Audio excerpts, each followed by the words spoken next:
We've all been there. You wake up excited, full of energy, with the firm intention to conquer the day. Your mind is clear, the to-do list is ready, and motivation is high. But in the blink of an eye, it's midnight. The list, intact. The time, evaporated. And the culprit, that dangerous and silent trap called infinite scrolling, a cycle of distractions that starts with an innocuous just 5 more minutes and ends hours later, without you even realizing it. If this situation sounds familiar, know this.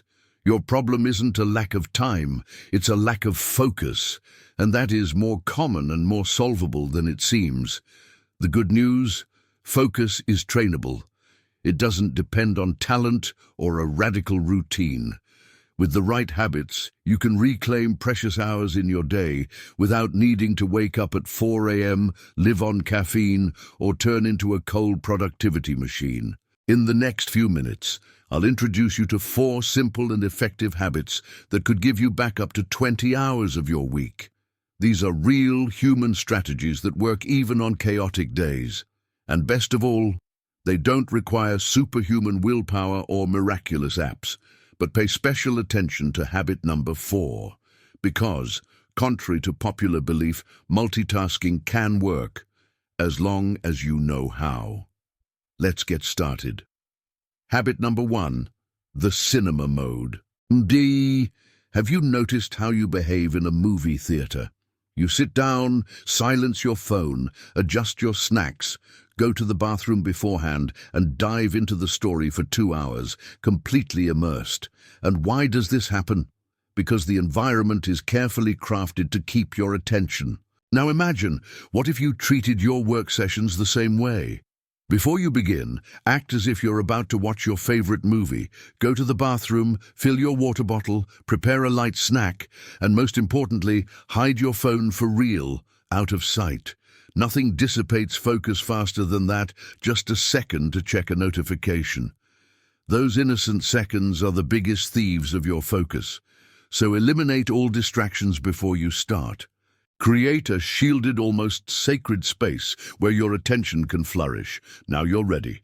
Sit down, take a deep breath, and commit. No distractions, no excuses, just total presence. The first 20 minutes may be challenging, your body restless, your mind looking for an escape route. But if you resist the urge to stop, something powerful begins to happen. You break through the wall of resistance and enter a state of deep focus. That's where the magic happens. Ideas arise clearly, productivity surges, and the sense of time simply disappears. You're no longer forcing it, you're flowing. And the curious thing is that your brain craves this structure. It loves knowing there's a safe, predictable, and interruption-free routine. But here's the key point. Focus isn't just about saying no to distractions. It's also about how you structure your day and allocate your energy. And that leads us to the second essential habit, the portion rule. Imagine a buffet. At first glance, it's paradise, so many options. But if you put everything on your plate at once, you end up with a nonsensical mixture. Sushi next to fries, pasta with sweet salad. Everything loses its flavor, order, and pleasure. The same happens to your mind when you try to tackle too many tasks at once. The secret? Choose wisely. Focus on one portion at a time. Most people live their days in a chaotic and fragmented cycle of tasks. They jump from emails to messages, dive into work demands, take breaks on social media, attend meetings, return to emails, and so on. This constant back and forth erodes focus. With each task switch, the brain needs time to readjust, a process that consumes mental energy, decreases motivation, and wastes precious hours of the day. The solution? Batch work.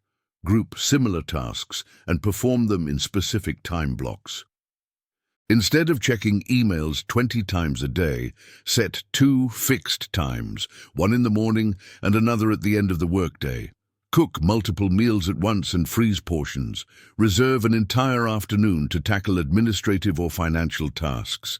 This practice reduces cognitive overload, maintains the flow of thought, and frees up real time for what truly matters. Think of your brain like a computer. The more programs you have open at the same time, the slower it gets. Your mind works the same way. Constantly switching between tasks reduces your efficiency and increases fatigue. Batch work is a strategy that decreases mental transitions and preserves your productive energy. But be careful. Even with this technique, there's a sneaky trap that can undermine your results. Habit 3. Avoid fake work. Have you ever had a day full of tasks and still felt like nothing significant was accomplished? That's the trap of fake work. Rearranging your desk for the third time this week, creating a colorful and sophisticated to-do list, or watching yet another tutorial without applying what you learned. All these seem like productivity, but are just procrastination disguised as efficiency. Being busy is not the same as being productive. Before starting any task, ask yourself a simple yet powerful question. If I could only accomplish this today, would it really move me forward towards what's most important? If the answer is no, eliminate that task or postpone it without guilt. Think about it. You wouldn't go to the gym, stand next to weights, and call that a workout. So why waste so much time planning, organizing lists, or creating systems if you're not executing what truly counts? True productivity isn't measured by the appearance of activity, but by the tangible results you generate. Having a packed schedule or a list full of small tasks may seem efficient, but often it's just a subtle form of disguised procrastination. Being busy doesn't mean you're making progress. The difference between movement and accomplishment is subtle but crucial. Movement is doing things. Accomplishment is doing the right things. Many people get lost in constant movement, but few advance significantly.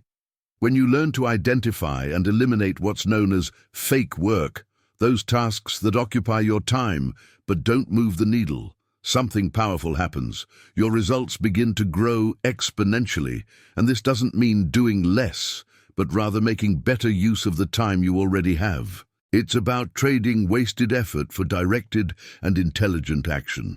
In this context, we come to the fourth essential habit, effective multitasking. It's true that trying to do everything at once usually leads to distraction and performance decline. Responding to emails while chatting with a friend, for instance, fragments your attention and drains your mental energy. However, there are strategic ways to combine tasks that complement each other, and when done correctly, can boost your productivity without sacrificing focus. Yes, there is a smart and effective way to multitask, and it doesn't mean doing everything at once chaotically. The key is to pair a task that requires high cognitive effort with one that is automatic or of low mental complexity. That's the secret. Are you walking? Take the opportunity to listen to an educational podcast. Cooking? Have an informative video playing in the background. Stretching? Make a meaningful phone call or reflect on your goals. Washing the dishes? Listen to an audiobook or practice gratitude mentally. Our brain is incredibly capable of handling repetitive physical activities while absorbing relevant information. The problem arises when we try to combine two tasks that require active attention. Responding to messages while working, for example, is disguised distraction posing as productivity. Studying while watching a series may seem efficient, but only creates an illusion of presence. The content isn't absorbed and time is wasted. True multitasking doesn't mean doing several things simultaneously. It means making smart choices about what can be combined without compromising quality.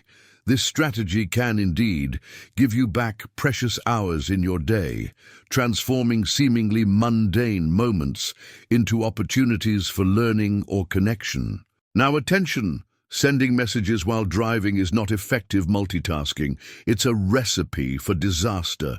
The difference lies in intention and awareness. Use this knowledge wisely. knowing this is useless if you don't put it into practice.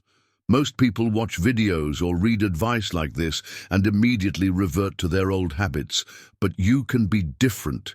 Choose a simple action and start now. Not tomorrow, not when you feel like it, now. Because your time is happening right this moment, and using it well is the real differentiator.